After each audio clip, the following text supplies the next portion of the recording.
they explosive detection dogs. They tracked enemy personnel, and then they bit those enemy personnel all the time. Sometimes when we didn't need them to, sometimes they bit friendly personnel, but we worked through all that stuff. So just very, very high end, high performing dogs that are under incredible amounts of stress.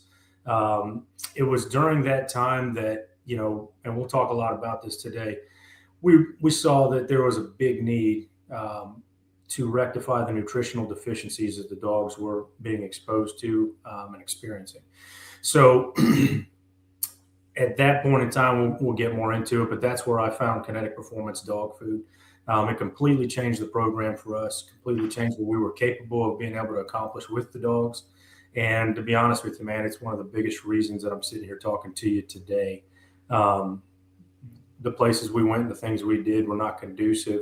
It's just not a safe environment. So those dogs were able to bring us home, not only myself, but a lot of the guys with me. And it was through finding Kinetic Performance Dog Food that I met Dave. He's the owner of the company. And not every day, man, do you get to speak face-to-face with the owner of the dog food company that your dogs are feeding or eating, and that are making such a difference. And it was not what I expected from that initial encounter and through that initial meeting. After that, we hung out a little bit, and I had some personal dogs with me on that trip that were suffering.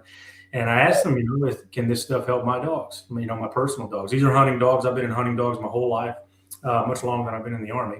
So again, high performance, highly intelligent, highly active dogs. So I was very familiar with the type of dog that I was getting in the military.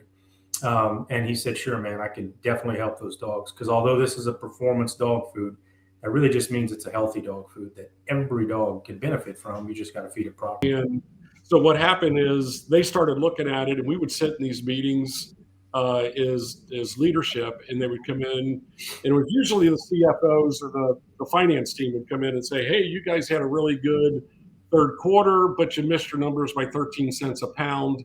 So we're going to put barley in the food. And so what they started doing was taking what was a good formula and breaking it down and going, we need to hit these margins. And so while most of us think that the nutritionists or formulators control the ingredient profile in a food, and it doesn't matter whether it's dog food or cupcakes, it really comes down to the finance team looking at it saying, you have to hit these profit margins. So they didn't really care what we thought.